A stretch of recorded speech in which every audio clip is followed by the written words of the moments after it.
I don't know Putin. He said nice things about me. If we got along well, that would be good.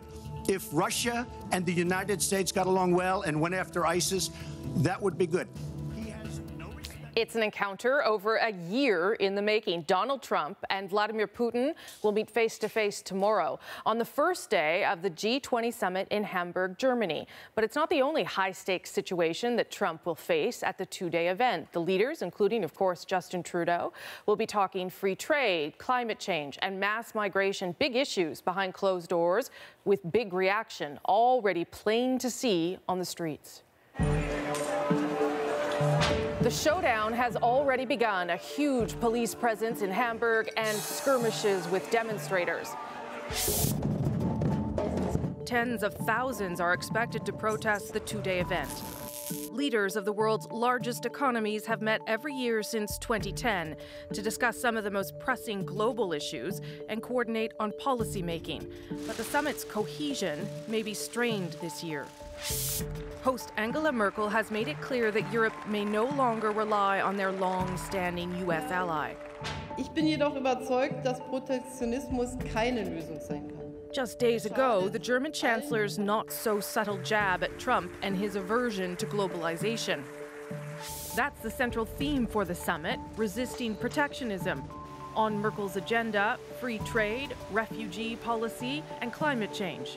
America first, America first, America first. On trade, Trump pulled the U.S. out of the Trans-Pacific Partnership, is forcing a renegotiation of NAFTA, and is skeptical of all trade deals. He's also threatened to raise taxes on certain European imports.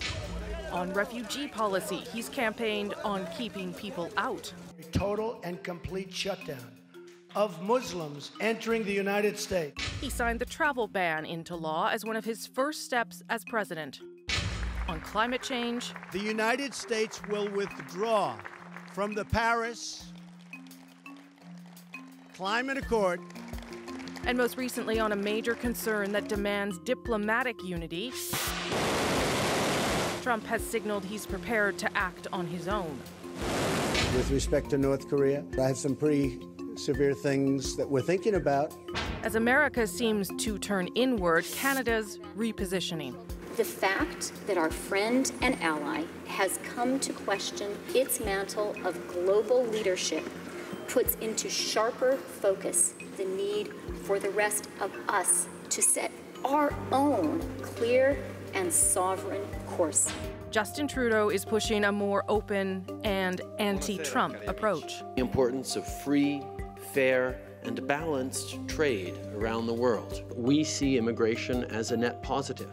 Canada will not back down from our commitment to fight climate change. For more on this, joining me from Ottawa, Roland Paris, a professor at the University of Ottawa and former foreign policy advisor to Justin Trudeau.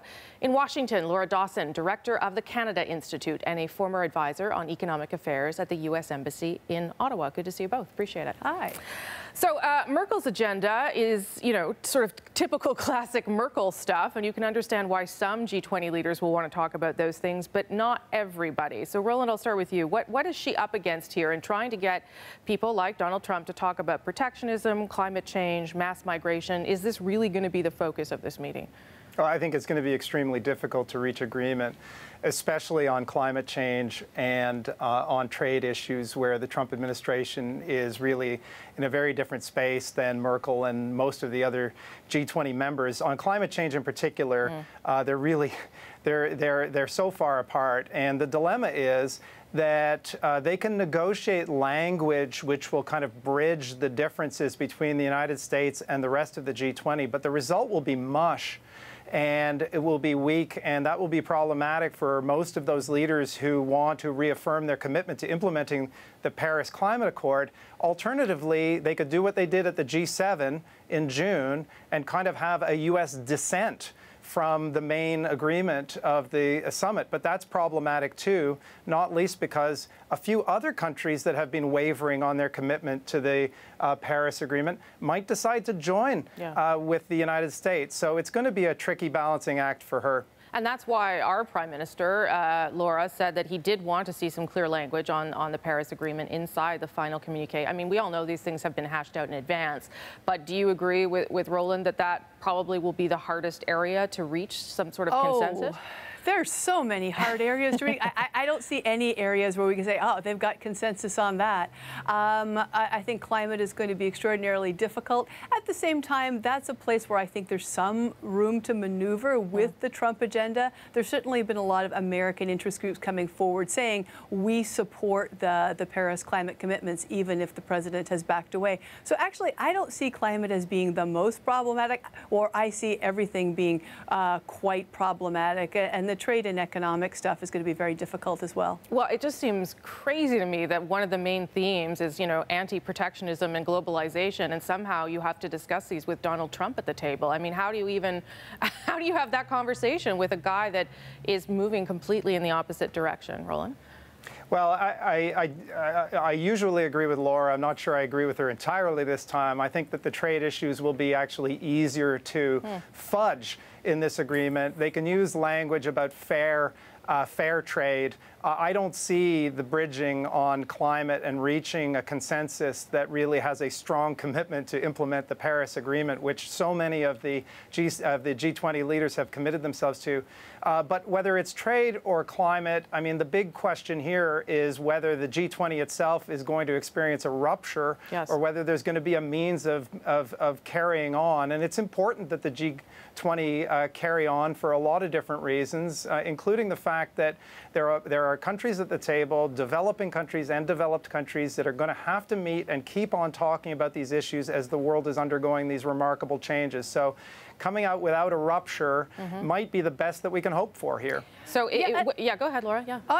And I think coming up with decisions and conclusions at this meeting, that's far too much to hope for. But I think people are there trying to figure out which way the wind is blowing, which way the weather is going, and whether there is, say, a consensus among countries that aren't the United States towards greater globalization in trade and economics and financial inclusion. One of the things we know about Donald Trump is he will change his mind. If he sees a parade that he wants to get out in front of, he probably will make that shift. So that's one of the, I think, positive things in that president's favor. Okay, the person that maybe could act as some sort of bridge, while we're talking about bridges here, is our guy, is the Prime Minister. We're talking a lot about Trump. Putin will be there too, and he's his own ball of wax and difficult to deal with.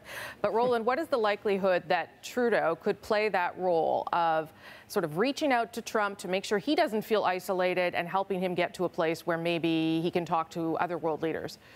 Well, I think our Prime Minister goes into this meeting with a number of goals. I mean, the first one is to present a strong case for his priorities, including open international trade, including implementation of the Paris Agreement, including women's rights and empowerment. That's an emerging priority within his foreign policy. At the same time, coming to your question, he might have an opportunity to play something of a bridging role, at least to try and build consensus around the table. He seems to have credibility with President Trump. He certainly does with our European allies. I don't expect a lot to come out of this summit, but again, avoiding a rupture would be an accomplishment in itself.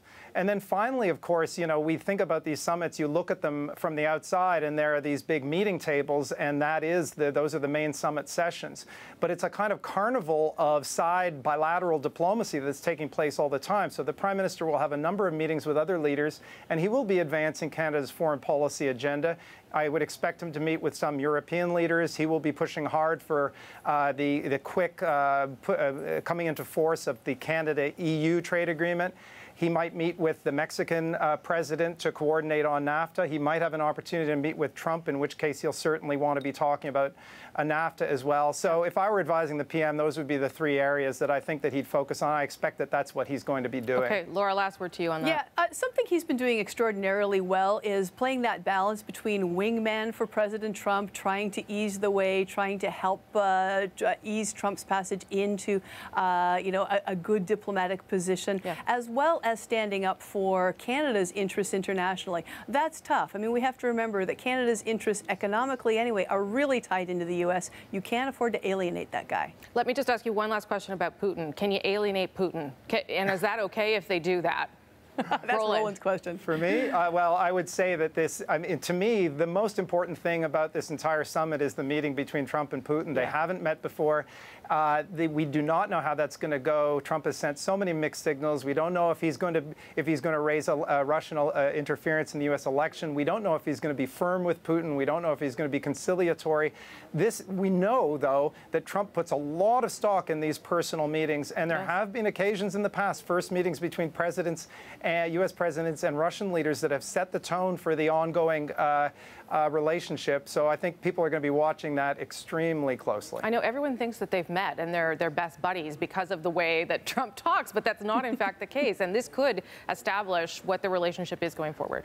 I've seen their pictures together. You think that's Photoshopped? I thought that was real news. Well, this is different now. All right. Thank you both. I appreciate it very much. Roland Paris, Laura Dawson. Thanks. Thanks.